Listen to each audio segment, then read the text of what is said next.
But ನಾವು official ಆಗಿ ಒಂದ್ಸರಿ ಹೇಳ್ಬಿಡ್ತೀವಿ. ಮತ್ಸ್ಯಗಂಧ ಅನ್ನುವಂಥ ಒಂದು ಸಿನಿಮಾವನ್ನು ಮಾಡಿದ್ವಿ ಎಲ್ಲ ತಂಡದವರು ಸೇರಿಕೊಂಡು. ಸೊ ಇಲ್ಲಿ ವಿಶೇಷವಾಗಿ ಪ್ರಶಾಂತ್ ಸಿದ್ದಿ ಅವರು ಮ್ಯೂಸಿಕ್ಕನ್ನು ಮಾಡಿದ್ದಾರೆ ಫಸ್ಟ್ ಟೈಮು. ಸೊ ಅವರು ಮ್ಯೂಸಿಕ್ಗೆ ಬಂದಂಥ ರೀತಿ, ಆಮೇಲೆ ಅಲ್ಲಿ ತೊಡಗಿಸ್ಕೊಂಡಂಥ ರೀತಿ ಮತ್ತು ಸಿನಿಮಾದ ಔಟ್ಪುಟ್ ಬಂದಮೇಲೆ ನಮಗೆ ಎಷ್ಟು ಚೆನ್ನಾಗಿ ಮ್ಯೂಸಿಕ್ ಮಾಡ್ತಾರ, ಹೇಗೆ ಮಾಡಿದ್ರು ಇವರು ಅದೆಲ್ಲ ನಿಮಗೆ ಒಂಚೂರು ಪರಿಚಯಿಸಬೇಕು ಅಂತ ಅನ್ನಿಸ್ತು. ಸೊ ಹಾಗಾಗಿ ಇದೊಂದು ಸಣ್ಣ ಪ್ರೆಸ್ ಮೀಟನ್ನು ಇಟ್ಕೊಂಡಿದ್ದೀವಿ. ಸೊ ಆ ವಿಚಾರವಾಗಿ ಪ್ರಶಾಂತ್ ಸಿದ್ದಿ ಅವರು ಅವರ ಹಿನ್ನೆಲೆ ಮತ್ತು ಅವರ ಬೆಳೆದು ಬಂದಂಥ ರೀತಿ ನಿಮಗೆ ಆಲ್ರೆಡಿ ಗೊತ್ತಿರುತ್ತೆ. ಆ್ಯಕ್ಟರ್ ಆಗಿ ಸಾಕಷ್ಟು ತೊಡಗಿಸ್ಕೊಂಡಿದ್ದಾರೆ, ಪ್ರೂವ್ ಮಾಡ್ಕೊಂಡಿದ್ದಾರೆ. ಸೊ ಸಂಗೀತ ನಿರ್ದೇಶಕರಾಗಿ ಈಗ ಮುಂದೆ ಹೇಗೆ ಹೋಗ್ತಾರೆ ಮತ್ತು ಅವ್ರ ಜರ್ನಿ ಹೇಗಿರುತ್ತೆ ಅನ್ನೋದನ್ನು ಅವ್ರ ಬಾಯಲ್ಲಿ ಕೇಳಿ ಚೆನ್ನಾಗಿರುತ್ತೆ. ಸೊ ಸಿನಿಮಾ ಔಟ್ಪುಟ್ ತುಂಬ ಚೆನ್ನಾಗಿ ಬಂದಿದೆ. ಮ್ಯೂಸಿಕ್ಕು, ಸ್ಪೆಷಲಿ ಮ್ಯೂಸಿಕ್ ಬಗ್ಗೆ ಹೇಳೋದಾದರೆ ಸಿನಿಮಾದ 5 ಸಾಂಗ್ಗಳು ತುಂಬ ಚೆನ್ನಾಗಿದೆ. ಸೊ ಹಾಗಾಗಿ ಪ್ರಶಾಂತ್ ಅವರು ಇಷ್ಟು ಚೆನ್ನಾಗಿ ಮ್ಯೂಸಿಕ್ ಮಾಡ್ತಾರೆ ಅನ್ನೋದು ನಮಗೆ ಆಶ್ಚರ್ಯ ಆಗ್ಬಿಟ್ಟಿತ್ತು. ಸೊ ಹಾಗಾಗಿ ಒಂದು ಪ್ರೆಸ್ ಮೀಟ್ ಮಾಡೋಣ, ಪ್ರಶಾಂತ್ ಅವ್ರನ್ನ ಒಂದ್ಸರಿ ನೀವು ಕೇಳಿ ಏನು ಅವರ ಅನಿಸಿಕೆ ಅಭಿಪ್ರಾಯಗಳನ್ನು ಅವರೇ ತಿಳಿಸ್ತಾರೆ. ಸಿನಿಮಾ ಕಂಪ್ಲೀಟ್ ಆಗಿದೆ, ಸೆನ್ಸಾರಿಗೆ ಹೋಗಿದೆ. ಈಗ ಫಸ್ಟ್ ಒಂದು ಲಿರಿಕಲ್ ವಿಡಿಯೋನ ಬಿಟ್ಟಿದ್ದೀವಿ. ಸೊ ಸಾಂಗು ಸ್ವಲ್ಪ ಚೆನ್ನಾಗಿ ಹೋಗ್ತಾ ಇದೆ. ಸೊ ಆ ಖುಷಿ ಇದೆ. ಆ ಖುಷಿಯ ಜೊತೆಗೆ ಫಸ್ಟ್ ಬಿಟ್ಕೊಂಡೆ, ಫಸ್ಟ್ಗೆ ಮೀಟ್ ಮಾಡಬೇಕಿತ್ತು. ಬಟ್ ಎಕ್ಸ್ಪೆರಿಮೆಂಟಲ್ ಇರೋದ್ರಿಂದ ಸಾಂಗು ಅವ್ರದ್ದು ಫಸ್ಟ್ ಬಿಟ್ಕೊಂಡು ಆಮೇಲೆ ಪ್ರೆಸ್ ಅವ್ರನ್ನ ಕರೆಯೋಣ ಅಂತ ಅವರು ಹೇಳಿದ್ರು. ಯಾಕೆಂತಂದ್ರೆ ಹೊಸಬರು, ಮ್ಯೂಸಿಕ್ಲಿ ಅವರು ಹೊಸಬರು ಆಗಿರೋದ್ರಿಂದ. ಸೊ ಆ ಭಯ ಇತ್ತು, ಬಟ್ ಆ ಭಯ ಈಗ ಇಲ್ಲ. ಸೊ ಹಾಗಾಗಿ ಇವಾಗ ಕರೆದಿದ್ದೀವಿ press meet. Uttara Kannada cinema complete ಉತ್ತರ ಕನ್ನಡದ ಸಿನಿಮಾ. ಹೊನ್ನಾವರ ಮತ್ತು ಕಾರವಾರ, ಈ ಕುಮಟಾ ಭಾಗದ ಕತೆ, ಮೀನುಗಾರರ ಸಮುದಾಯಕ್ಕೆ ಸಂಬಂಧಪಟ್ಟಂಥ ಕತೆ ಮತ್ತು ಜನರಲ್ ಆಗೂ ಇರುತ್ತೆ. ಒಂದೊಳ್ಳೆ ಕಂಟೆಂಟ್ ಇಟ್ಕೊಂಡು ಕಮರ್ಷಿಯಲ್ ಆಗಿ ಹೇಳಿದ್ದೀನಿ ಸಿನಿಮಾ. ಅದರಲ್ಲಿ ಮೀನುಗಾರರಾಗಿ ಆ್ಯಕ್ಟ್ ಮಾಡಿದ್ದಾರೆ. ಮುಖ್ಯ ಇದರಲ್ಲೇ ಇದ್ದಾರೆ ಅವರು. ಜೊತೆಗೆ ಪೃಥ್ವಿ ಎಂಬಾರು ಲೀಡು, ಬಜರಂಗಿ ಲೋಕಿ ಅವರಿದ್ದಾರೆ, ಶರತ್ ಲೋಹಿತಾಶ್ವ ಇದ್ದಾರೆ, ಇನ್ನು ಸಾಕಷ್ಟು ಜನ ಇದ್ದಾರೆ. ಕಿರಣ್ ನಾಯ್ಕರು ಇದ್ದಾರೆ, ದಿಶಾ ಶೆಟ್ಟಿ ಅಂತ ಒಂದು ಫೀಮೇಲ್ ಲೀಡ್, ನಿರೀಕ್ಷಾ ಶೆಟ್ಟಿ ಅಂತ ಇದ್ದಾರೆ, ಸಾಕಷ್ಟು ಇದ್ದಾರೆ. ಇದು ಸ್ಪೆಷಲ್ ಆಗಿ content base commercial cinema. So usual ಅಲ್ಲ. ಇದರಲ್ಲಿ ಮೀನುಗಾರರ ಬದುಕು, ಅವರ ಭಾವನೆ ಮತ್ತು ಹೋರಾಟವನ್ನು, ಬದುಕಿನ ಹೋರಾಟ, ಇದನ್ನು ನಾವು ಅಚ್ಚುಕಟ್ಟಾಗಿ ತೋರಿಸೋದಕ್ಕೆ ಪ್ರಯತ್ನ ಪಟ್ಟಿದ್ದೀವಿ. ಸರ್, ನನ್ನ ಬ್ಯಾಕ್ಗ್ರೌಂಡು, ನಾನು ಫಸ್ಟ್ ಸಿನಿಮಾ ಕಿನಾರೆ ಅಂತ. ಈ ಸಿನಿಮಾ ನನ್ನ ಮೊದಲನೇ ಸಿನಿಮಾ, ಇದು 2ನೇ ಸಿನಿಮಾ. ಮೊದಲೊಂದು ವೆಬ್ ಸೀರೀಸ್ ಮಾಡಿದೆ, ಅದಿನ್ನು ರಿಲೀಸಿಗೆ ವೇಟಿಂಗಲ್ಲಿದೆ. ಸೊ ಇದು ನನ್ನ 2ನೇ ಸಿನಿಮಾ ಸದ್ಯಕ್ಕೆ. ಕ್ಷೇತ್ರ ಅಲ್ಲ, ನಾನು ಕನ್ಸ್ಟ್ರಕ್ಷನ್ ಕಂಪ್ನಿ ಓಪನ್ ಮಾಡ್ಕೊಂಡು ಕನ್ಸ್ಟ್ರಕ್ಷನ್ ಕಂಪ್ನಿ ಮಾಡ್ತಾಯಿದ್ದೆ. ಇವರ ಒಳನಾಟ ನನಗೆ ಮೊದಲಿಂದನೇ ಇತ್ತು.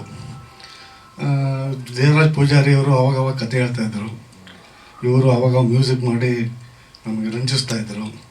ಇವನ್ನೆಲ್ಲ ನೋಡಿ ಒಂದ್ಸಲಿ ಹಿಂಗೆ ಸಿನಿಮಾ ಮಾಡೋಣ ಅಂತ ಹೇಳಿದ್ರು. ಯಾವುದೋ ಒಂದು ಇದರಲ್ಲಿ ಸಿನಿಮಾ ಬಂದ್ವಿ. ಅತ್ಯುತ್ತಮ ಬಂದಿದೆ ಅಂತ ನಮ್ಗೆ ಅನಿಸ್ತಾ ಇದೆ. ನೀವೆಲ್ಲ ಮಾಧ್ಯಮ ಮಿತ್ರರು ಅದನ್ನು ನೋಡಿ ನೀವು ಇದಕ್ಕೆ ಪ್ರೋತ್ಸಾಹ ಕೊಟ್ಟು ನೀವು ಇದನ್ನು ಬೆಳೆಸಬೇಕು ಅಂತೇಳಿ ನಾನು ಕೇಳ್ಕೊತಾ ಇದ್ದೀನಿ. ಅದರಲ್ಲಿ ಪ್ರಶಾಂತ್ ಸಿದ್ದಿ ಅವರಂತೂ ಭಾಳ ಅತ್ಯುತ್ತಮವಾದಂಥ ಮ್ಯೂಸಿಕ್ ಮಾಡಿದ್ದಾರೆ. ಇದನ್ನು ಹೇಳೋದಿಲ್ಲ ಮಾಡ್ತೀನಿ. ತುಂಬ ನ್ಯಾಚುರಲ್ ಸಬ್ಜೆಕ್ಟು, ಲೈವ್ ಲೊಕೇಶನ್ಸಲ್ಲಿ ಶೂಟ್ ಮಾಡಿದ್ದೀವಿ. ಸಾಂಗ್ ಶೂಟ್ ಮಾಡುವಾಗಲೇ ತುಂಬ ಅಲ್ಲೇ ಕುಣಿತಾ ಇದ್ವಿ ನಾವೆಲ್ಲ. ಅಂದರೆ ಆ ರೇಂಜಿಗೆ ಬೀಟ್ ಎಲ್ಲ ನಮಗೆ ತುಂಬ ಇಷ್ಟ ಆಗಿದೆ. ಸೊ ನಮ್ಮ ಪ್ರಶಾಂತ್ ಸರ್ ಅಂತೂ ತುಂಬ ಲೈವ್ಲಿ ಮ್ಯೂಸಿಕನ್ನು ಕೊಟ್ಟಿದ್ದಾರೆ. ಸೊ ಸಿನಿಮಾಗೆ ಒಂದು ಮೈನ್ ಕೀ ಪಾಯಿಂಟ್ ಅಂದರೆ ಮ್ಯೂಸಿಕ್ ಆಗುತ್ತೆ. So all the best sir. ಬಗ್ಗೆ ಹೇಳಲೇಬೇಕು. ಸ್ಟಾರ್ಟಿಂಗ್ ಮಾಡ್ತೀವಿ ಅಂತ ಡಿಸ್ಕಸ್ ಮಾಡಿದಾಗ ಸ್ವಲ್ಪ ಹೆಂಗೆ ಮಾಡ್ತಾರೆ ಅಂತ ಸ್ವಲ್ಪ ಡೌಟ್ ಇತ್ತು. ಫಸ್ಟ್ ಮಾಡಿದ್ದೆ ಅವರು ದೇವ ಬಾರು ಅಂತ ಒಂದು ಸಾಂಗ್ ಫಸ್ಟ್ ನಮ್ಮ ಟೀಮ್ಗೋಸ್ಕರ ಮಾಡಿದ್ರು. ಅವತ್ತೇ ನಾವೆಲ್ಲ ಕೂತ್ಕೊಂಡು ಡಿಸೈಡ್ ಆಗಿಬಿಟ್ವಿ, ಚೆನ್ನಾಗಿ ಬರ್ತಿದೆ, ಚೆನ್ನಾಗಿ ಮಾಡ್ತಾರೆ ಅಂತ ಡಿಸೈಡ್ ಆದ್ವಿ.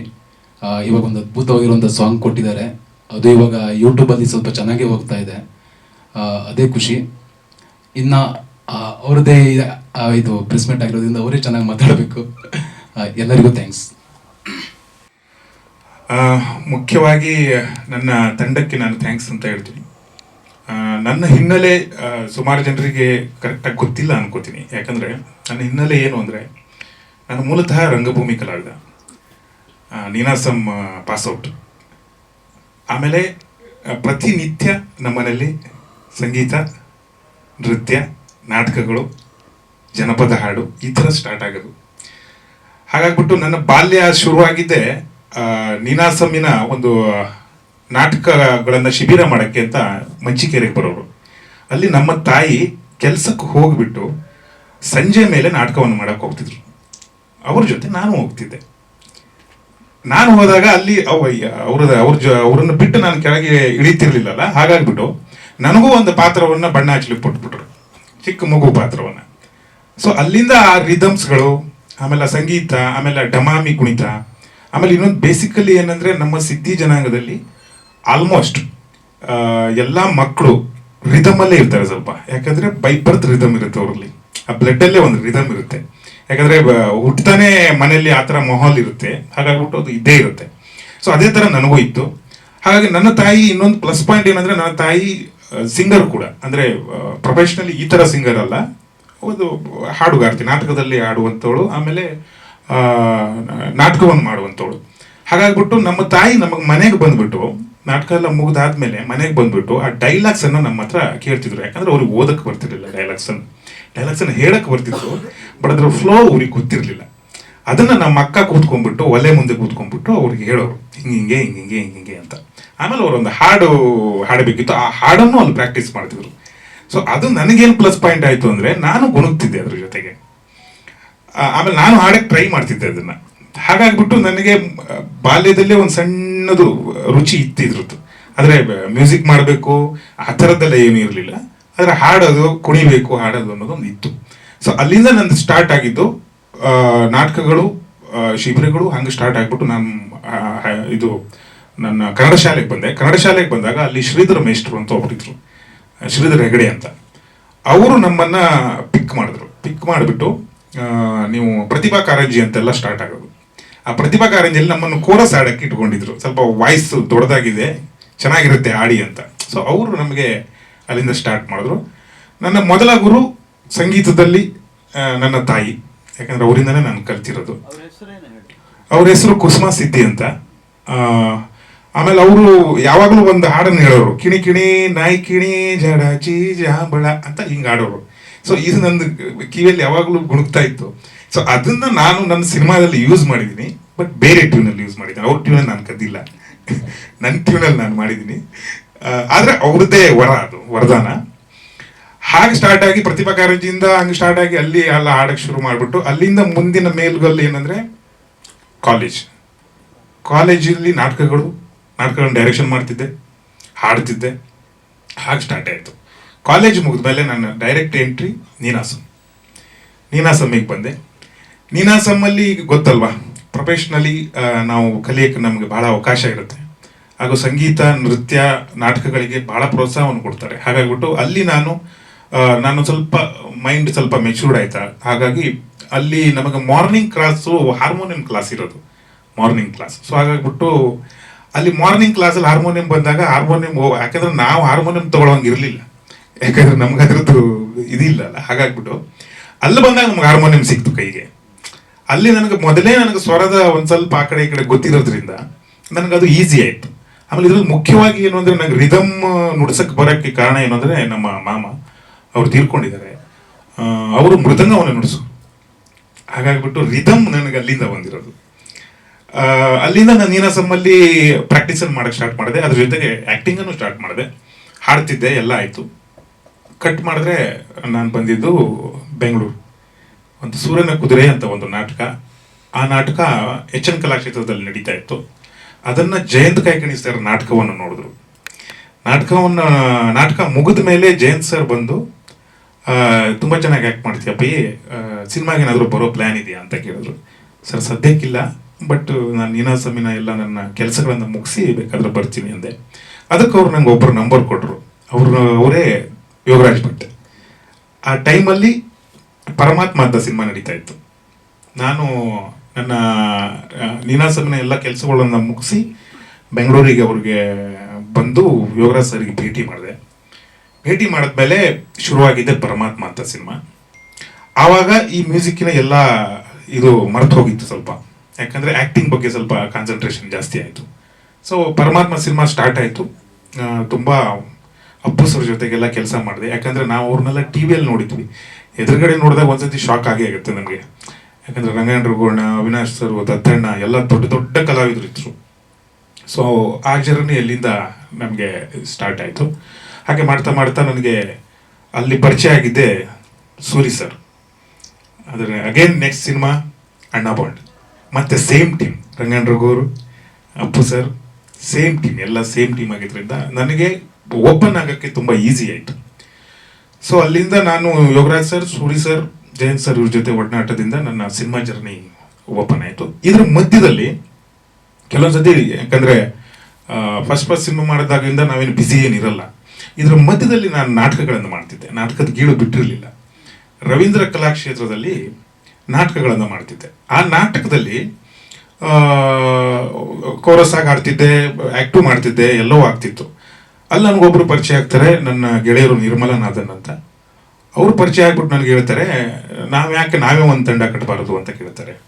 ಸೊ ನನಗೂ ಸರಿ ಅನಿಸುತ್ತೆ. ಆವಾಗ ನಾವು ಒಂದು ತಂಡ ಕಟ್ತೀವಿ, ವೇಷ ರಂಗತಂಡ ಮತ್ತು ರಂಗಪರಹಿತ ರಂಗತಂಡ ಅಂತ. ಅದನ್ನು ಕಟ್ಟೋದಂತೂ ಕಟ್ಕೊಂಡ್ವಿ. ಆದಮೇಲೆ ಆ್ಯಕ್ಟ್ ಮಾಡೋಕ್ಕೆ ನಟರು ಸಿಗೋರು, ಬೆಳಕಿನ ವ್ಯವಸ್ಥೆಗೆಲ್ಲ ಸಿಗೋರು, ಮ್ಯೂಸಿಕ್ಕಿಗೆ ಸಿಗ್ತಿರ್ಲಿಲ್ಲ. ರಂಗಭೂಮಿಯಲ್ಲಿ ಇಷ್ಟು ಬ್ಯುಸಿ ಇದ್ದಾರೆ ಮ್ಯೂಸಿಷಿಯನ್ಸು, ಸಂಗೀತ ನಿರ್ದೇಶಕರು ಅಂದರೆ ಹೇಳಂಗಿಲ್ಲ. ಅವ್ರು ಬರೋದೇ 2 ದಿನ, ಒಂದಿನ ರಿಹರ್ಸಲ್ಲು, ಒಂದಿನ ಶೋ, ಅಷ್ಟೊಳ್ಳೆ ಮುಗಿಸ್ಕೊಂಡ್ಬಿಡ್ಬೇಕು. ಹಾಗಾಗ್ಬಿಟ್ಟು ನಾವೇನು ಪ್ಲ್ಯಾನ್ ಮಾಡಿದ್ವಿ, ಮೊದಲನೇದಾಗಿ ನನಗೆ ಈ ಟಚ್ ಇರೋದ್ರಿಂದ ನಾವೇ ಯಾಕೆ ಮ್ಯೂಸಿಕ್ ಮಾಡ್ಕೋಬಾರ್ದು, ನಮ್ಮ ನಾಟಕ, ನಮ್ಮ ನಿರ್ದೇಶನ, ನಮಗದ್ರದ್ದು ಒಳಾರ್ಥ ಗೊತ್ತಿರುತ್ತೆ, ನಾವೇ ಮಾಡ್ಕೊಳ್ಳೋಣ ಅಂತ ಅಂದ್ಬಿಟ್ಟು ಮೊದಲು ಪರ್ಚೇಸ್ ಮಾಡಿದ್ದೆ ನನ್ನ ಈಗ ಈ ಸಿನಿಮಾಗೆ ನೋಡಿಸಿರೋ ಹಾರ್ಮೋನಿಯಂ ಇದೆಲ್ಲ, ಅದೇ ಹಾರ್ಮೋನಿಯಂ, ಅದನ್ನು ತಗೊಂಡಿದ್ದು. ಆ ಹಾರ್ಮೋನಿಯಂ ತಗೊಂಡು ನಾನು ನನ್ನ ಪ್ರಾಕ್ಟೀಸನ್ನು ಸ್ಟಾರ್ಟ್ ಮಾಡಿದೆ. ಅದರಿಂದ ಮುಂದುವರೆದ ಭಾಗ ಅನಿಲ್ ಅಂಬಾರಿ ಅಂತ ರಾಜರಾಜೇಶ್ವರ ನಗರದಲ್ಲಿ ಒಬ್ಬರು ಟೀಚರ್ ಇದ್ದಾರೆ ನನಗೆ. ಸೊ ಅವ್ರ ಕೈಯಲ್ಲಿ ನಾನು ಸ್ವಲ್ಪ ಕಲಿತೆ, ಯಾಕಂದರೆ ಪ್ರೊಫೆಷ್ನಲಿ ಕಲಿಬೇಕಂದಾಗ ಸ್ವಲ್ಪ ಅಂದರೆ ಸಿನಿಮಾಗೆ ಮ್ಯೂಸಿಕ್ ಮಾಡಬೇಕು ಅಂದಾಗ ಸೊ ಅದ್ರ ಪ್ರೊಫೆಷ್ನಲಿನೇ ಕಲಿಬೇಕಾಗತ್ತೆ, ಅಂದರೆ ಹೆಂಗೆಂಗೋ ನಾವು ಮಾಡೋಕ್ಕಾಗಲ್ಲ. ಅಲ್ಲಿ ಅವ್ರ ಹತ್ರ ನಾನು ಕಲಿತೆ. ಅಲ್ಲಿಂದ ಜರ್ನಿ ಸ್ಟಾರ್ಟ್ ಆಗಿ ನನಗೆ ಸಿಕ್ಕಿದವರು ದೇವರಾಜ್ ಪೂಜಾರಿ ಅವರು ಸಿಕ್ಕಿದ್ರು.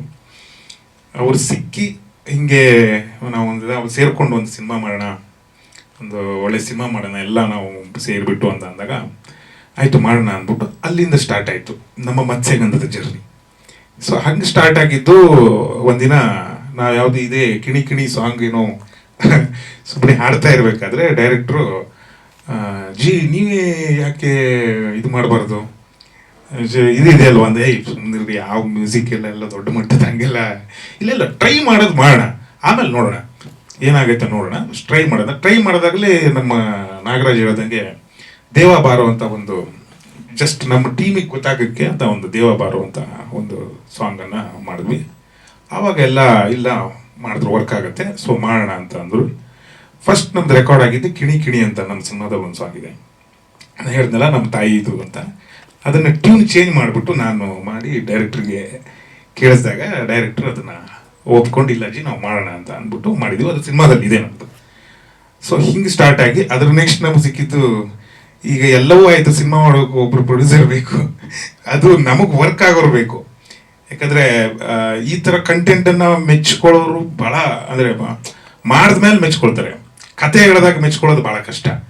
ಆದರೆ ನಮ್ಮ ವಿಶ್ವನಾಥ್ ಸರು ನಮಗೆ ತುಂಬ ಚೆನ್ನಾಗಿ ಮಾಡಿದಿರ ಕತೆಗಳನ್ನು. ಆಮೇಲೆ ಇನ್ನೊಂದು ಪ್ಲಸ್ ಪಾಯಿಂಟ್ ಏನು ಅಂದರೆ, ನಾವು ಮುಂಚೆನೇ ಸಾಂಗ್ಸ್ ಎಲ್ಲ ಮಾಡಿಬಿಟ್ಟಿದ್ವಿ. ಯಾರಿಗೆ ಅಪ್ರೋಚ್ಗೆ ಹೋಗ್ಬೇಕಾದ್ರೆ ಒಂದ್ಸತಿ ಸಾಂಗ್ ಇಟ್ಕೊಂಡೇ ಹೋಗ್ತಿದ್ವಿ. ಆ್ಯಕ್ಚುಲಿ ವಿಶ್ವನಾಥ್ ಸರ್ ನಮ್ಗೆ ಬಂದಿದ್ದು ಸಾಂಗಿಂದನೇ, ಸಾಂಗ್ ಕೇಳ್ಬಿಟ್ಟೆ ಇಲ್ಲ ಮಾಡೋಣ ಅಂತ ಅಂದ್ಬಿಟ್ಟು ಬಂದರು. ಸೊ ಅದು ಒಂದು ಪ್ಲಸ್ ಪಾಯಿಂಟ್ ಆಯಿತು. ವಿಶ್ವ ಸರ್ಗೆ ಥ್ಯಾಂಕ್ಸ್ ಹೇಳ್ತೀನಿ, ಹಾಗೆ ನಮ್ಮ ಡೈರೆಕ್ಟ್ರಿಗೆ ಥ್ಯಾಂಕ್ಸ್ ಹೇಳ್ತೀನಿ. ಹೀಗೆ ಸ್ಟಾರ್ಟ್ ಆಗಿಬಿಟ್ಟು ನಮ್ಮದು ಮ್ಯೂಸಿಕ್ ಇಲ್ಲಿವರೆಗೆ ಬಂದು ನಿಂತಿದೆ. ಇನ್ನು ಮುಂದೆ ನೀವು ನಮಗೆ ಹಾರೈಸಬೇಕು, ಪ್ರೋತ್ಸಾಹಿಸಬೇಕು. ಹೌದು, ಆಲ್ಮೋಸ್ಟ್ ದೇಸಿ ಇನ್ಸ್ಟ್ರೂಮೆಂಟ್ಸನ್ನು ಯೂಸ್ ಮಾಡಿದ್ವಿ. ಕಂಜರ ಯೂಸ್ ಮಾಡಿದ್ವಿ, ಆಮೇಲೆ ಫ್ಲೂಟ್ಸು ಆಲ್ಮೋಸ್ಟ್ ಆ ಥರದ್ದು ಯೂಸ್ ಮಾಡಿದ್ವಿ. ಡೋಲಕ್ ಯೂಸ್ ಮಾಡಿದ್ದೀವಿ, ಡಮಾಮಿ ಯೂಸ್ ಮಾಡಿದ್ದೀವಿ. ಡಮಾಮಿ ನಮ್ಮ ಸಿದ್ಧಿ ಜನಾಂಗದ್ದು ಇದನ್ನು ಪೀಟ್ ಯೂಸ್ ಮಾಡಿದ್ದೀವಿ. ಡಮಾಮಿ ಹೌದು, ಹಮಾಮ್ ಯೂಸ್ ಮಾಡಿದ್ವಿ. ಇವತ್ತಿಗೂ ನಿಮ್ಮ ತಾಯಿಯವ್ರು ಹಾಡ್ತಾರಾ? ಹೌದು, ಇವತ್ತು ಹಾಡ್ತಾರೆ. ಈಗ ನಿಮ್ಮ ತಾಯಿಯವ್ರು ಕೇಳೋ ಒಂದು ಹಾಡನ್ನ ಹಾಡಿಸ್ಬೋದಾ ನೀವು ಸಿನಿಮಾಗೆ ಮುಂದೆ? ಇಲ್ಲ, ಸಿನಿಮಾಗೆ ಆಡೋದು ಸ್ವಲ್ಪ ಕಷ್ಟ ಆಗ್ಬೋದು ಅವರಿಗೆ, ಯಾಕಂದ್ರೆ ಅವ್ರಿಗೆ ಆ ರಿದಮ್ ಅವ್ರದ್ದೇ ಒಂದು ರಿದಮ್ ಇರುತ್ತೆ. ಸೊ ಅವ್ರ ರಿದಮಲ್ಲೇ ಹಾಡ್ತಾರೆ ಅವರು. ಈಗ ನಾವು ಇಲ್ಲಿ ಒಂದು ಕೌಂಟ್ ಕೊಡ್ತೀವಿ 1 2 3, ಅದು ಅವ್ರಿಗೆ ಸ್ವಲ್ಪ ಕಷ್ಟ ಆಗ್ಬೋದು. ಬಟ್ ಟ್ರೈ ಮಾಡ್ತೀನಿ, ಖಂಡಿತವಾಗ್ಲೂ ಟ್ರೈ ಮಾಡ್ತೀನಿ. ತುಂಬಾ ಪೂಜಾರಿ ಅವ್ರಿಗೆ ಗೊತ್ತಿರುತ್ತೆ ಯಾವ ವಾಯ್ಸ್ ಬೇಕಾದ್ರೂ. ಇಲ್ಲ ಟ್ರೈ ಮಾಡ್ತೀನಿ, ಖಂಡಿತವಾಗ್ಲೂ ಟ್ರೈ ಮಾಡ್ತೀನಿ. ಆ ಸೊಗಡಿನ ಒಂದು ಪದಗಳು ಅವ್ರ ಕಡೆಯಿಂದ ಬಂದಾಗ ಹೌದು, ಭಾಳ ಚೆನ್ನಾಗಿದೆ. ಆ್ಯಕ್ಚುಲಿ ಇದೆ ಅದ್ರ ಸಾಂಗ್. ನಾನು ಬೇಕಾದ್ರೆ ನಮ್ಮ ತಾಯಿ ಆಡಿದ್ದನ್ನು ನಾನು ಚೇಂಜ್ ಮಾಡಿದ್ದನ್ನು ಬೇಕಾದ್ರೆ ಹೇಳ್ತೀನಿ. ಕಿಣಿ ಕಿಣಿ ನಾಯ್ ಕಿಣಿ झाडाची जांभळा येचून कावा जांभळा बघून कावा ताना ना ना ना ना ना ना ना ना ना ताना ना ना ना ना ना ना ना ना. ಈ ಥರ ಒಂದು ಕೊಂಕಣಿ ಸಾಂಗ್ ಬರುತ್ತೆ. ನಾವು ಸಿನಿಮಾದಲ್ಲಿ ಯೂಸ್ ಮಾಡಿದ್ದೀವಿ ಅದನ್ನು, ಯಾಕಂದರೆ ಹೊನ್ನಾವರ ಭಾಗ ಕೊಂಕಣಿ ಭಾಗ. ಅದು ಅಲ್ಲಿಯ ಕಾರ್ವಿಸ್ ಸ್ವಲ್ಪ ಕೊಂಕಣಿ ಎಲ್ಲ ಮಾತಾಡ್ತಾರೆ. ಅದನ್ನು ಸೊಗಡನ್ನು ಇಟ್ಕೊಂಡು ಮಾಡಿದಂತ ಅದು ಡೈರೆಕ್ಟರ್ ಓಕೆ ಮಾಡಿದ್ರು ಅದನ್ನ. ಸೊ ಹಾಗಾಗ್ಬಿಟ್ಟು ಇನ್ನೊಂದು ಸಾಂಗ್ ಇದೆ. ಬೇರೆ ಯಾರ್ಯಾರು ಹಾಡಿದ್ದಾರೆ? 5 ಸಾಂಗ್ ಇದೆ. ಮೊದಲನೇದು ಇದೀಗ ಇಂದು ನಾಗರಾಜ್ ಅವರು ಆಡಿದ್ದಾರೆ, ಇನ್ನೊಂದು ಹೇಮಂತ್ ಅವರು ಆಡಿದ್ದಾರೆ, ಹೇಮಂತ್ ಕುಮಾರ್ ಅವರು, ಇನ್ನೊಂದು ನವೀನ್ ಸಜ್ಜು ಅವರು ಆಡಿದ್ದಾರೆ, ಇನ್ನೆರಡು ನಾನು ಹಾಡಿದ್ದೀನಿ. ಅನುರಾಧ ಭಟ್ ಅವರು ಒಂದು ಆಡಿದ್ದಾರೆ, ಮೆಲೋಡಿ ಒಂದಿದೆ ಅನುರಾಧ ಭಟ್. ದೇವರಾಜ್ ಪೂಜಾರಿ ಅವರು ಮತ್ತೆ ನಾನು, ಡೈರೆಕ್ಟರ್ ನಾನು. ಈ ಸಾಂಗ್ ಆಡಿರೋದು ಯಾರು? ಇದು ಇಂದು ನಾಗರಾಜ್, ಈಗ ಬಂದಿದೆ ಇಂದು ನಾಗರಾಜ್, ಅದನ್ನ ಡೈರೆಕ್ಟರ್ ಬರ್ದಿರೋದು.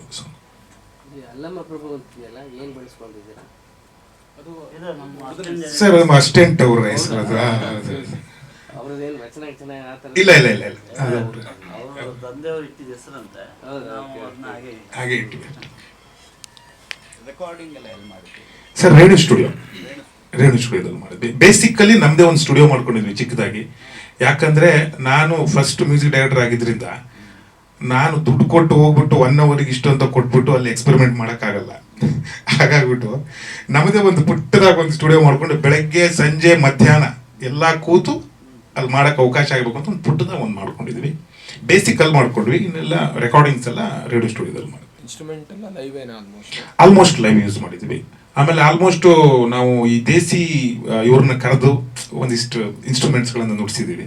ಯಾಕಂದ್ರೆ ಅವ್ರ ಕೈಯಲ್ಲೇ ಚಂದ ಬರೋದು ಅದು, ಬಟ್ ಅದನ್ನ ಫೋಕಸ್ ಮಾಡಿದ್ವಿ ಒಂಚೂರು. ಈಗ ಆ್ಯಕ್ಟಿಂಗು ಮತ್ತು ಸಂಗೀತ ಎರಡನ್ನೂ ಹೇಗೆ ನಿಭಾಯಿಸ್ತೀರಿ? ಏನು ಪ್ಲಾನ್ ಔಟ್ ಯಾವ ಥರ ಇರುತ್ತೆ? ಅದೇ ಎರಡನ್ನೂ ಸಂಭಾಳಿಸೋಣ ಅಂತ ಇದ್ದೀನಿ. ಯಾಕಂದ್ರೆ ಎರಡೂ ನನ್ನ ಕಣ್ಣಿದ್ದಂಗೆ. ಅದೇ ನೋಡಬೇಕು ಇನ್ನು ಮುಂದೆ ಹೆಂಗೆ ನಿಭಾಯಿಸ್ಬೇಕು ಅಥವಾ ನಿಭಾಯಿಸ್ಬೇಕು ಅಂತ ಇದ್ದೀನಿ, ಬಟ್ ನಿಭಾಯಿಸ್ತೀನಿ ಏನೋ. ಎಷ್ಟು ಸಿನಿಮಾ ಆಯ್ತು ಟೋಟಲಿ ಪರಮಾತ್ಮ? ಸರ್ ಪರಮಾತ್ಮದಿಂದ 110 ಸಿನಿಮಾ ಸಮಥಿಂಗ್ ಆಗಿದೆ.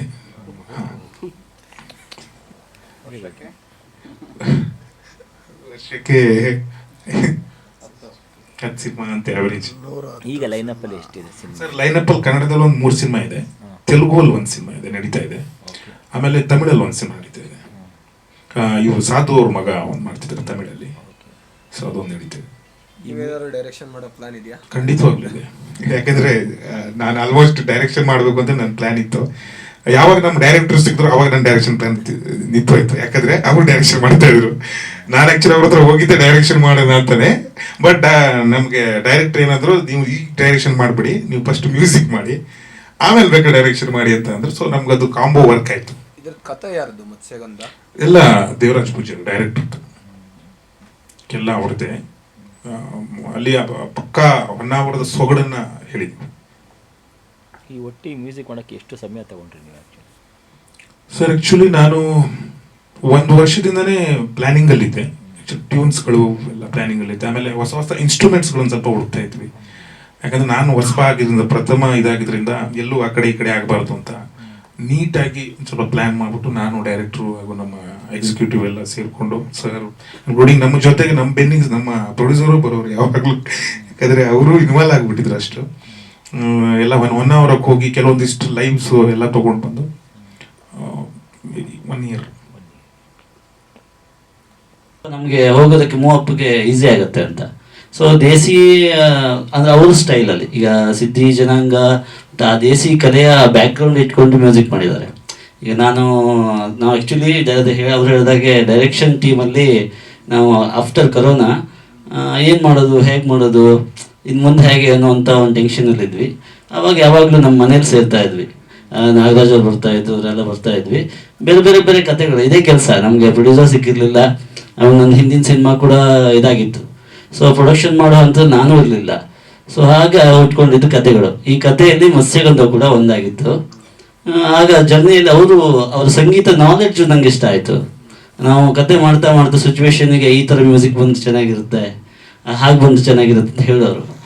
ಹೋಗ್ತಾ ಒಂದು 2 ತಿಂಗಳಾದಮೇಲೆ ಒಂದಿನ ಸುಮ್ಮನೆ ಹಾಡಿ ಅಂತ ಕೇಳಿದೆ. ಅದು ಸುಮ್ಮನೆ ಹಾಡ್ತಾಯಿದ್ರು, ಅವಾಗ ಆಲಾಪಗಳನ್ನ ಹಾಡ್ತಾಯಿದ್ರು. ಕಂಪ್ಲೀಟ್ ಮ್ಯೂಸಿಕ್ ಡೈರೆಕ್ಟರ್ ಆಗ್ತಾರೆ ಇವರು ಅನ್ನೋದ್ರಲ್ಲಿ ಗೊತ್ತಿರಲಿಲ್ಲ. ಯಾಕೆ ನನಗೆ ಗೆಸ್ಸಿಲ್ಲ ಅದು. ನಾನು ಸೂರ್ಯವ್ರ ಜೊತೆಗೆ ಇದ್ದಿದ್ದರಿಂದ ಡೈರೆಕ್ಷನ್ ಟೀಮ್ಗೆ ಚೆನ್ನಾಗಿ ಇದಾಗ್ತಾರೆ, ಮತ್ತು ನೀನಾಸಮಿನ ಬ್ಯಾಕ್ಗ್ರೌಂಡ್ ಇರೋದ್ರಿಂದ ಸ್ಕ್ರಿಪ್ಟಿಗೆ ಈಸಿ ಆಗುತ್ತೆ ಅನ್ನೋಂಥ ಇದಕ್ಕೋಸ್ಕರ ನಾನು ಕಲಿಸ್ಕೊಂಡೆ. ಜೊತೆಗೆ ಹೋಗ್ತಾ ಅವರ ಟ್ಯೂನ್ಗಳು ಹೇಳೋಕ್ಕೆ ಶುರು ಮಾಡಿದ್ರು. ಆ ಟ್ಯೂನ್ಗಳು ಆಕರ್ಷಣೆ ಅನಿಸ್ಬಿಡ್ತು ನನಗೆ. ಜೊತೆ ಕೂತ್ಕೊಂಡು ಮಾತಾಡ್ತಾ ಇರುವಾಗ ಅದೇ ಕಿಣಿ ಅಂತ ಒಂದು ಸುಮ್ಮನೆ ಹಾಡಿದ್ರು.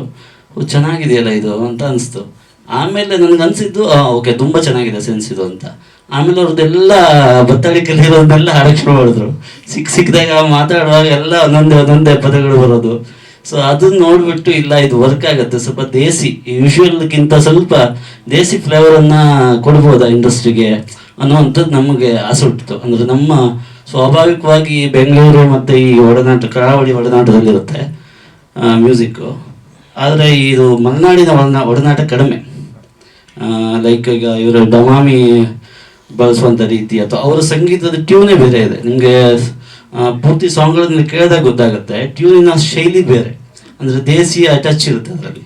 ಸೊ ಹಾಗಾಗಿ ಅದನ್ನು ಇಂಪ್ರೂವೈಸ್ ಮಾಡಿ ಪರಿಚಯಿಸ್ಬೋದಾ, ಸ್ವಲ್ಪ ಬೇರೆ ಥರದ ಸಂಗೀತ ಕೊಡ್ಲಿಕ್ಕಾಗತ್ತಾ, ಅದ್ರ ತಕ್ಕಂಗೆ ಮತ್ಸ್ಯಗಂಧ ಸೇಮ್ ಉತ್ತರ ಕನ್ನಡ ಮತ್ತು ಇದಕ್ಕೆ ಹೋಗಿದ್ರಿಂದ ತುಂಬ ಚೆನ್ನಾಗಿ ಅದು ಹೊಂದ್ಕೊಂತು. ಸ್ಪೆಷಲಾಗಿ ಹೇಳಬೇಕು ಅಂತಂದರೆ ಈ ಹಾಡುಗಳಿಗಿಂತ ಸಿನಿಮಾದ ರೀರೆಕಾರ್ಡಿಂಗ್ ಬಹಳ ಚೆನ್ನಾಗಿದೆ, ಅದ್ಭುತವಾಗಿ ಮಾಡಿದ್ದಾರೆ, ತುಂಬ ಸೆನ್ಸಿಬಲ್ ಆಗಿ ಮಾಡಿದ್ದಾರೆ. ಅದ್ರ ಬಗ್ಗೆ ಅದು ಮುಂದೆ ಹೇಳಬೇಕಾಗತ್ತೆ. ಬಟ್ ಅದ್ರ ಬಗ್ಗೆ ಭಾಳ ಖುಷಿ ಇದೆ ನಮಗೆ. ಅದರಲ್ಲಿ ಅವರು ಹಾಡುಗಾರಿಕೆಗಿಂತ ಜಾಸ್ತಿ ರೀರೆಕಾರ್ಡಿಂಗಲ್ಲಿ ಜಾಸ್ತಿ ಸ್ಟ್ರೆಂತ್ ಇದೆ ಅಂತ ಆಮೇಲೆ ನಮ್ಗೆ ಗೊತ್ತಾಗಿದ್ದು. ಅಂದರೆ ಸಿನಿಮಾನ ಮಾಡಿ ಅವ್ರು ಕೈ ಕೊಟ್ಟ ಮೇಲೆ ಸೊ ಅವ್ರು ಕಂಪ್ಲೀಟ್ ಅದನ್ನ ಡೈಜೆಸ್ಟ್ ಮಾಡ್ಕೊಳ್ಳಿಕ್ಕೆ ಸ್ವಲ್ಪ ಟೈಮ್ ತೊಗೊಂಡ್ರು. ಬಟ್ ತುಂಬ ಚೆನ್ನಾಗಿ ಮಾಡಿದ್ದಾರೆ.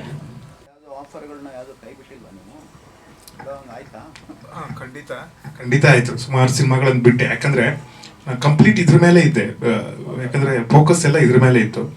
ಹಾಗಾಗ್ಬಿಟ್ಟು ಕೆಲವೊಂದು ಸಿನಿಮಾಗಳನ್ನು ಬಿಟ್ಟೆ, ಮೇಜರ್ ಸಿನಿಮಾಗಳನ್ನು ಮಾಡಿದೆ. ನಾವೆಲ್ಲ ಒಂದೇ ಟೀಮ್ ಥರ ಕೆಲಸ ಮಾಡ್ತಾ ಇದ್ದೀವಿ. ಸೊ ಅವರಿಗೂ ತುಂಬ ಥ್ಯಾಂಕ್ಸ್ ಅಂತ ನನ್ನ ಪರವಾಗಿ ನಾನು ಹೇಳ್ತಾ ಇದ್ದೀನಿ. ಟೀಮ್ ಪರವಾಗಿ ಹೇಳ್ತೀವಿ, ನಾನು ಪರ್ಸ್ನಲ್ಲಿಯೂ ನಾನು ಹೇಳ್ತಾ ಇದ್ದೀನಿ. ಅದೊಂದು ಇಲ್ಲಿದೆ. ಸೊ ಇಷ್ಟು ದಿನ ಮಾಡದೇ ಇರುವಂಥ ಒಂದು ಪಾತ್ರವನ್ನು ಅವ್ರು ಮಾಡಿದ್ದಾರೆ. ಸ್ಪೆಷಲ್ ಲೀಡ್ ಆಗಿದೆ, ಅದು ಸ್ವಲ್ಪ ಎಕ್ಸ್ಟರ್ನಲ್ ವೈಲೆನ್ಸ್ ಇದೆ ಸ್ವಲ್ಪ ಅದರಲ್ಲಿ. ಬಟ್ ಒಂದು ಅಥೆಂಟಿಕ್ ಫಿಶರ್ಮ್ಯಾನ್ ಆಗಿ ಅವ್ರು ಭಾಳ ಚೆನ್ನಾಗಿ, ನಮ್ಗೆ ಭಾಳ ಖುಷಿ ಆಗ್ಬಿಡ್ತದು. ಅಷ್ಟು ಸೀರಿಯಸ್ ಆಗಿ ಆ್ಯಕ್ಟ್ ಮಾಡ್ತಾರಂತೆ. ಯೂಶ್ವಲ್ ನಾವು ಕಾಮಿಡಿ, ಡಾರ್ಕ್ ಕಾಮಿಡಿ ಇದ್ರಲ್ಲಿ ನೋಡ್ಕೊಂಬಂದಂಥವ್ರು ಫ್ಲೇವರು. ಸೊ ಅದನ್ನು ಆ ಪಾತ್ರ ನಿಭಾಯಿಸಿದ ರೀತಿ ಭಾಳ ಚೆನ್ನಾಗಿದೆ. ಸೊ ಅದರಲ್ಲೂ ಕೂಡ ಈ ಸರಿ ಅವರಿಗೆ ಬ್ರೇಕ್ ಸಿಗಬೇಕು ಅನ್ನೋದು ನಮ್ಮ ಆಶಯ ಅಷ್ಟೇ. ಅದು ಸ್ವಲ್ಪ ಅಲ್ಲ, ಕಾಮಿಡಿನೇ ಇಲ್ಲ ನನ್ನ ಸಿನಿಮಾದಲ್ಲಿ. ಈ ಸಿನಿಮಾದಲ್ಲಿ ಅವ್ರದ್ದು ಕಾಮಿಡಿ ಕ್ಯಾರೆಕ್ಟರೇ ಅಲ್ಲ, complete serious character. But authentic ಆಗಿದೆ. ಒಬ್ಬ ಫಿಶರ್ ಮ್ಯಾನ್ ಆಗಿ ಅವರು ತುಂಬ ಚೆನ್ನಾಗಿ ಹೋಲ್ಡ್ ಮಾಡಿದ್ದಾರೆ.